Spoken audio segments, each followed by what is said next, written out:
思维的威力。The Power of Thinking. Jiefeng. Translation edited by Chinio. Let me begin with an example. In the 5th issue of Reader in 1997, there was a short article with the following content. One day, during a casual conversation, Zhang Zhendua asked Lu Jimin, "Do you know how one can die the most peaceful death?"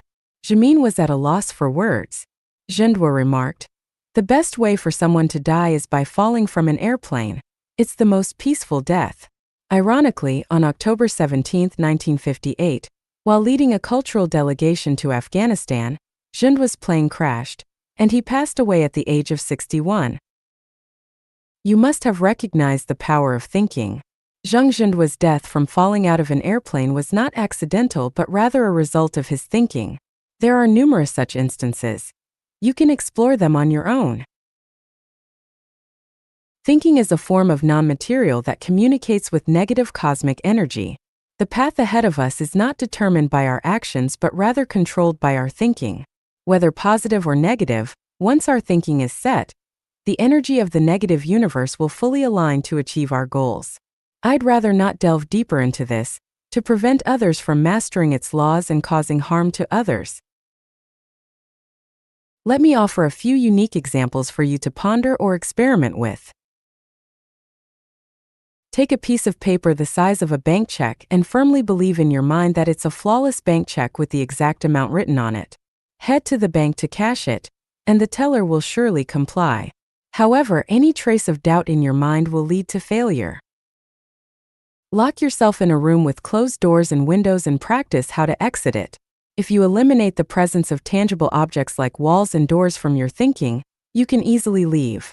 But if even a slight doubt exists, you'll inevitably hit a wall. Those who can walk on water don't perceive it as such beneath their feet. If you start to panic or doubt the water's ability to support you while walking on it, you'll sink immediately. Attempt to infiltrate a heavily guarded location.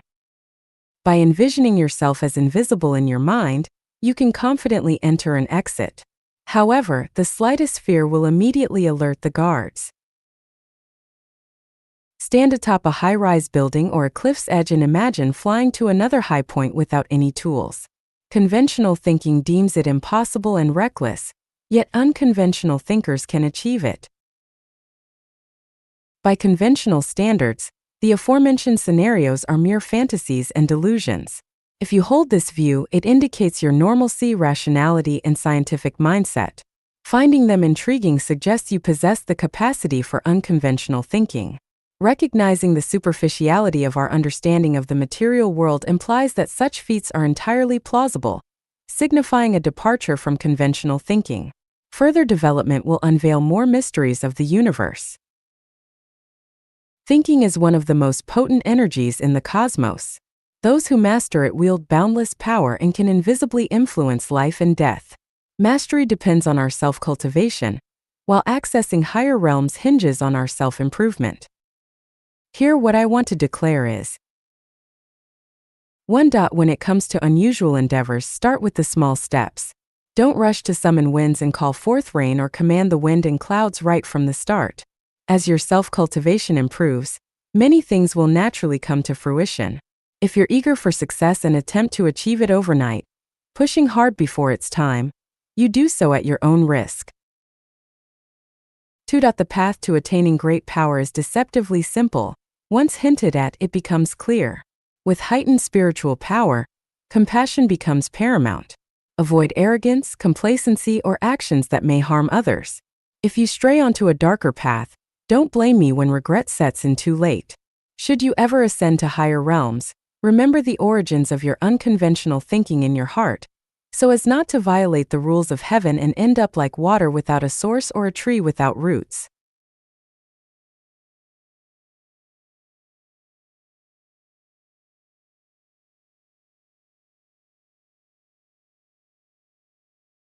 我反常思维的契机及过程。The origin and process of my unconventional thinking. Jiefeng. Translation edited by Chinio.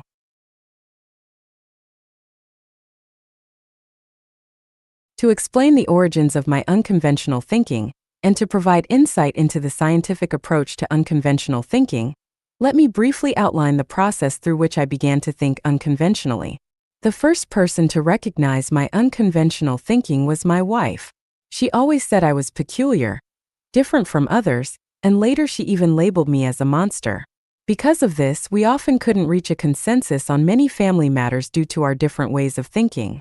But because I insisted on my own views and was unwilling to change my mindset, she had no choice. I said to her, "You may be right, but give me a chance. As long as you do as I say, our lives will undergo a significant change every 5 years. If there's no major change in the first 5 years, I'll always listen to you." Of course, practice proved that my thinking conforms to objective laws. In fact, in my opinion, normality is abnormal and abnormality is normal. The thinking of ordinary people is confused by dazzling surface phenomena, focusing only on immediate interests in the present time and space, without understanding what emptiness is, what reality is, what existence is, and what non-existence is, so they cannot understand unconventional thinking. Some people are purely blinded by their own arrogance, selfishness, and jealousy. Their conventional thinking confines their minds. Some people are blocked from wisdom by inferiority, poverty, stubbornness, illness, and prejudice. In my view, the vast majority of people are covered by layers of nets and can never break free without external force. Some may ask, "Am I not doing fine? Where should I break free from? Aren't you just like me living on the earth?"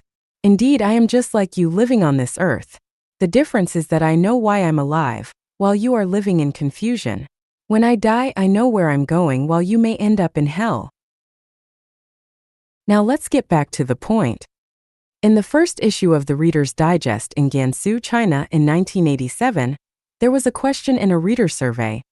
"What are your hobbies?" My answer was, self-anesthesia. This statement appeared in another issue under the Report on the Reader's Survey Forms section with a comment. A reader pessimistically wrote, "Self-anesthesia." He made very pertinent comments on our publication, while sharply criticizing certain social phenomena. He did not sign his name. Self-anesthesia is probably just self-deprecation. He is actively contemplating and feeling the responsibility on his shoulders. Why did I choose self-anesthesia? Because I found that this world is upside down. People live upside down and everything they see is inverted. The opportunity that triggered such thinking for me was in 1982, when I was generating electricity in the Chilean mountains at an altitude of nearly 4,000 meters. I had altitude sickness with my heart beating 120 times per minute. I often had headaches, felt weak all over, and had to stop and catch my breath after walking a few steps. I choked while eating, and 2 months later my nails started to indent. I raised my difficulties to the leadership, hoping to be transferred to the temporary workshop below the mountain. At that time, Dr. Lee, who later committed suicide, from the team also helped me plead with the leadership, but the answer I got was, "This is the arrangement of the organization, and the revolutionary work needs it. Other places are already full, and you only have this position." At that time, the leader who had previously worked as a laborer and later became a political instructor stabbed me, saying, "You have no sense to appreciate favors." Helpless, I thought of running away, but to my surprise, all the drivers entering the mountain didn't let me hitchhike. It turned out that there was a rule that drivers were not allowed to take people out of the mountain without the permission of the leadership. I thought about walking out, but it was not easy. Trucks from Yumen City, where Ironman Wang Jinsi had worked, would take nearly 7 hours of bumpy driving to reach our work site. Along the way, except for occasional tents of Tibetan herdsmen, there were almost no signs of human habitation. Could I walk out? I realized that I must have incurred this ordeal because I had offended the brigade leader. Understanding this, I felt relieved. My first thought at the time was to save myself. I thought, if grass can grow on the mountain, it must have the ability to withstand the cold. So I began to look for edible grass. Fortunately, there was a wild onion on the mountain that looked like garlic and tasted like onions. I started to eat it in large quantities, firmly believing that eating this onion would relieve my altitude sickness. Whether it was a psychological effect or the effect of wild onions, I gradually adapted physiologically. Once I found that my life was no longer in danger, I felt that the world was vast. Apart from the time for sleep each day, I remained silent and reserved, no longer seeking approval from others. I concentrated all my time on sitting on the top of the mountain, starting a few months of intense contemplation of life from the simple and practical slogan organization arrangement, revolutionary work needs, commonly used by leaders. Although I didn't realize the true meaning of life at that time, I already knew many mysteries of life. The mystery is to look at the world and life in reverse, using reverse thinking to understand the connotations and extensions of things and phenomena. For example, organization arrangement revolutionary work needs can be understood as personal arrangement, leadership needs. Labor is most glorious is interpreted as being an official is most glorious. Model worker is seen as ignorant model. Three goods becomes three bads. Advanced individual transforms into brainless individual. Moving closer to the organization signifies moving closer to the leadership. Revolution equates to deprivation. Obeying the organization's arrangement implies suppressing one's own personality. Reactionary individual may represent thoughtful individual. Good comrade might signify someone who doesn't adhere to principles. And mischievous person could indicate someone with some talent, and so on. Outwardly, I went with the flow, following nature, trying to maintain harmony with people and leaders as much as possible.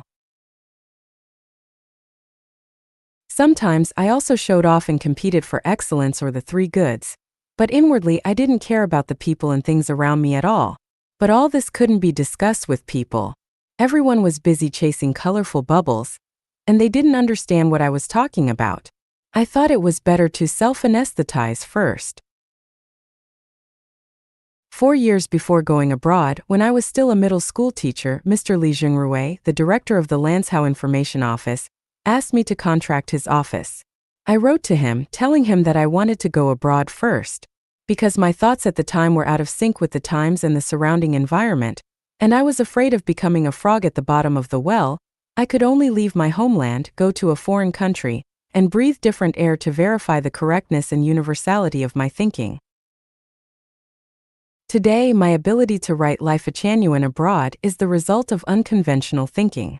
Some may perceive it as mere good fortune, but in truth, it was a deliberate plan on my part. However, don't mistake it for scheming. I'm simply employing unconventional thinking and the principle of non-action, Wu Wei. Who can predict what will happen to themselves 4 or 5 years from now? Probably 90% of people can't do it. After descending the mountain, I set aside orthodox works like Marxist-Leninist writings and Mao Zedong's selected works, and instead delved into the thoughts of Sakyamuni and Laozi to experience their thinking.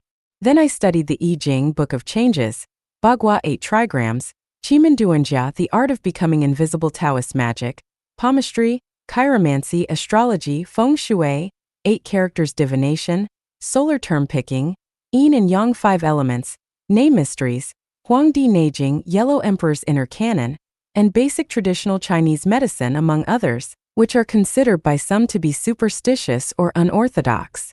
I also scrutinized Maslow's hierarchy of needs theory, Freud's psychoanalytic theory, and Nietzsche's philosophy of the Übermensch. None of the above fully answered my questions. After that, I worked as a translator, a truck driver, a salesperson, a street vendor, a shopkeeper, a nightclub manager, a restaurant owner, a fast food operator, and a bartender in a foreign country, using real-life experiences to verify my insights and experience the ups and downs of life. Apart to my experiences abroad, I worked as a farmer, a construction worker, a cargo handler, a clerk, an accountant, a party branch secretary, a cultural propaganda team instructor in a commune, a fitter, a welder, a car mechanic, an electrician, a high school teacher, a department clerk in an office, and an office director after going into business. In my childhood, I herded sheep for several years. I picked wild vegetables and cleaned up dung. I scavenged for scrap and sold fruit in a county town. I visited villages and households to sell vinegar. Additionally, I caught pigeons and smashed bird nests. I raised squirrels and used a bamboo basket to catch fish by the Yellow River. Furthermore, I picked wild vegetables and flowers in the mountains for cooking. I participated in various forms of gambling, including 5 dragons, 10 and a half, coin flipping, dice throwing, drawing the 9 tiles, mahjong, blackjack, and roulette. I also smoked, drank to the point of causing stomach bleeding, and used opium for pain relief.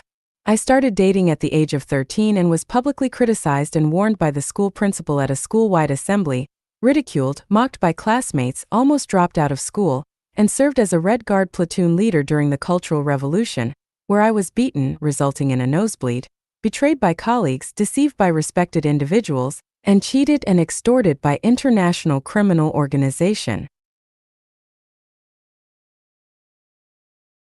In 1960, I almost starved to death, nearly drowned while swimming in the Yellow River, almost got bitten to death by a snake on the mountains of Bindura district in Zimbabwe, and narrowly avoided rolling down a hill in Mutare district in Zimbabwe due to a car accident.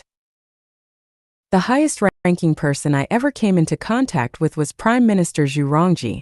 Our interaction was limited to a handshake and he simply said, "Hello," to which I replied, "Hello," and that was it.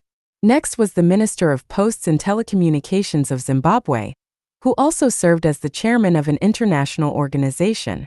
I rented his villa for 3 years.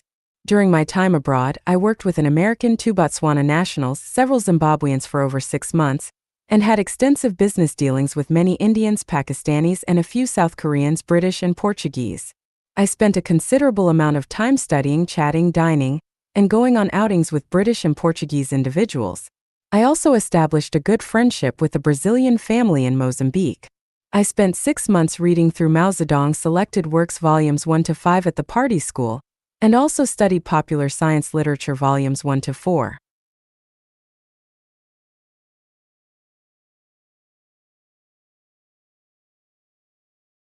I spent 6 months reading through Mao Zedong's selected works volumes 1 to 5 at the party school, and also studied popular science literature volumes 1 to 4.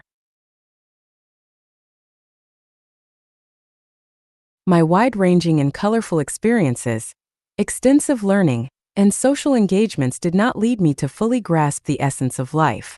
It was the opportunity of delving into the study of the Bible for a span of 4 years and continuous contemplation that truly brought me enlightenment. I first tackled the question of the origin of life. I had earnestly explored Darwin's On the Origin of Species, intending to use Darwin's theory of evolution to refute the theory of God creating humanity. However, the results of my investigation, comprising tens of thousands of staggering facts, led me to completely overturn Darwin's theory. I came to a profound realization that Darwin merely scratched the surface on the question of the origin of life, and fundamentally failed to grasp the essence of life. Richard Dawkins' theory regarding the origin of life from water was pure nonsense. Fortunately, Darwin and Richard were individuals with scientific acumen and self-awareness. Darwin admitted that the initial forms of life may have been created by God, while Richard advised people to regard their theories as hypotheses or scientific fantasies. Unfortunately, most people mistake conjecture for certainty, using the ambiguous theories of Darwin and Richard to deny the indisputable fact of God creating life. In doing so, they close the door to wisdom, leaving generations to wander outside the treasury of true understanding. The treasury of wisdom refers to entering a higher level of thinking, which is the state of mind described by Buddha Shakyamuni as abiding nowhere and generating the mind. It is also the kind of thinking advocated by us communists as seeking truth from facts. Of course, many communists say one thing and do another, which is another matter. It is to enter the universe's way of thinking scientifically, devoutly, selflessly, and non-actionably, entering the way of thinking of Jesus, Buddha Shakyamuni, and Laozi, entering the thinking of the greatest creator, and in this way to understand the universe, life, and the things that are invisible to the naked eye, inaudible to the ear, and imperceptible to the body, but still affect the material world. To validate that one has entered this advanced thinking state, there is a very obvious change that everyone can try. Our usual dreams are mainly in black and white, and the scenes, emotions, and people we encounter in dreams are closely related to our real life and the world. However, when we enter an advanced thinking state, our dreams are different from before. The majority of our dreams become colorful, and the people encountered in dreams are ones we have never thought of or seen before. The environments in dreams are unimaginable. Some are horrifying, and some are incredibly beautiful. As our thinking delves deeper, the mysteries of the universe will unfold one by one before us, and the 36-dimensional spaces will appear clearly. We will discover that we possess many extraordinary abilities. Soaring through the clouds, walking on water, passing through walls, becoming invisible, flying, and more. Here I raise the issue of time once again. We typically think that a matter of seconds is just a snap of the fingers, but within this mere instant, we can experience intricate events in our dreams, and even enjoy a long passage of time. We transcend time that cannot be measured in space that is infinite. The original title of my book is Trip of Transcending Time and Space, and I hope everyone can grasp the mysteries within it. Well, that's the journey of my unconventional thinking. Whether you believe it or not, it's up to you to ponder. Unconventional thinking is the best way to explore the mysteries of the universe and find the true meaning of life. As long as we proceed step by step, we will eventually enter a vast world. At that time, we will be amazed to discover the essence of the universe and the mysteries of life. We will be excited about the beautiful celestial realm of the afterlife, and will love life and humanity even more, cherishing the present life more than ever. The purpose of unconventional thinking is to explore the mysteries of the universe, the role and value of time and space. Let's now move on to the second chapter of Life Chanyuan, the Universe, Time and Space chapter, to explore its mysteries.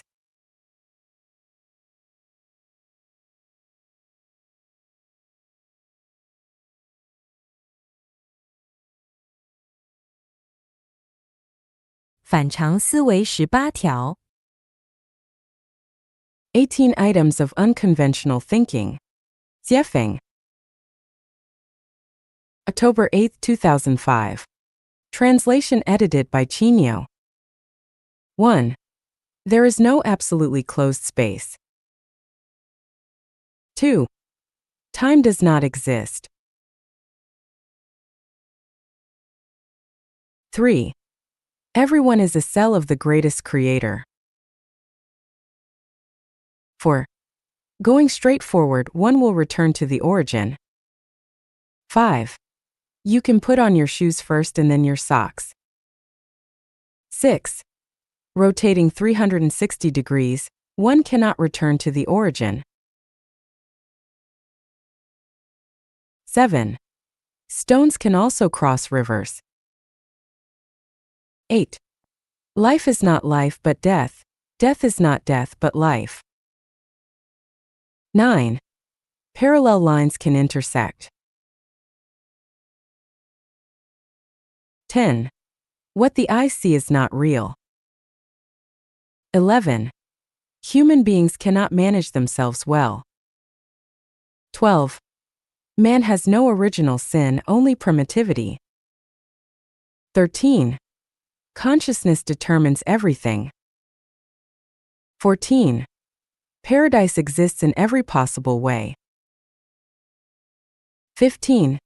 Truth and falsehood, good and evil, beauty and ugliness, love and hatred coexist with each other. There is no absolute truth, goodness, beauty and love, nor absolute falsehood, evil, ugliness and hatred. 16. What the brain can imagine is real. 17. The more you possess, the more you lose. 18. People can live completely in consciousness. Entering Life Chanyuan without new content may disappoint visitors. Today I don't feel like writing an article, so let's just piece something together and consider it plain water to drink.2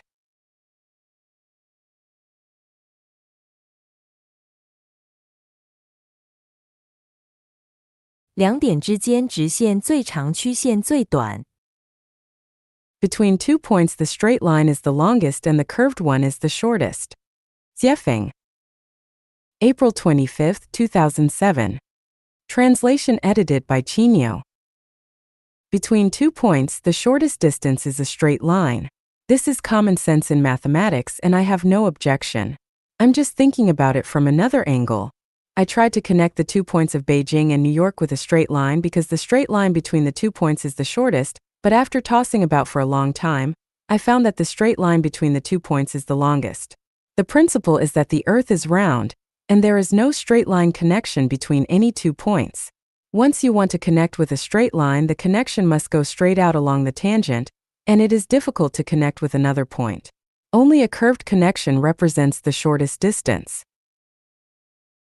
I took a Coca-Cola bottle and marked 2 points on its surface and tried to connect the 2 points with a straight line but failed.